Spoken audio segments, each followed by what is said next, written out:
ত্রয়োদশ জাতীয় সংসদে সংরক্ষিত নারী আসনে সংখ্যালঘু সম্প্রদায় থেকে ৪ জন প্রার্থীকে দলীয় মনোনয়ন দিয়েছে বাংলাদেশ জাতীয়তাবাদী দল বিএনপি। সোমবার নয়াপল্টনে বিএনপির কার্যালয়ে নারী প্রার্থীদের নাম ঘোষণা করেন দলটির সিনিয়র যুগ্ম মহাসচিব ও প্রধানমন্ত্রীর উপদেষ্টা রুহুল কবির রিজভী। সংখ্যালঘু সম্প্রদায়ের ৪ জন হলেন নিপুণ রায়চৌধুরী, আন্না মিঞ্জ, সুবর্ণা শিকদার ও মাধবী মার্মা। দলটির শীর্ষ নেতারা বলছেন, সব ধর্ম ও সম্প্রদায়ের অংশগ্রহণ নিশ্চিত করে গরমে আরাম নিয়ে হবে না হাহুতাশ, ঘুরলে পরে ওয়ালটন ফ্যান বাতাস আর বাতাস। একটি অন্তর্ভুক্তিমূলক রাজনৈতিক পরিবেশ গড়তে এই উদ্যোগ নেওয়া হয়েছে।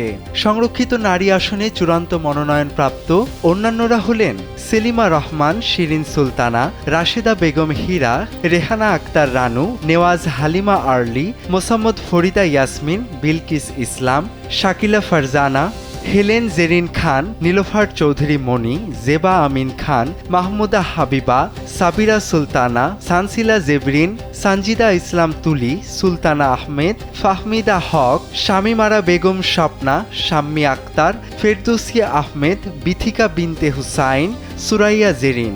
এছাড়াও আরও মনোনয়ন পেয়েছেন মানসুরা আক্তার, জহরত আদিব চৌধুরী, মমতাজ আলম, ফাহমিদা নাসরিন, আরিফা সুলতানা, সানজিদা ইয়াসমিন, শওকত আর আক্তার, সেলিনা সুলতানা ও রেজেকা সুলতানা।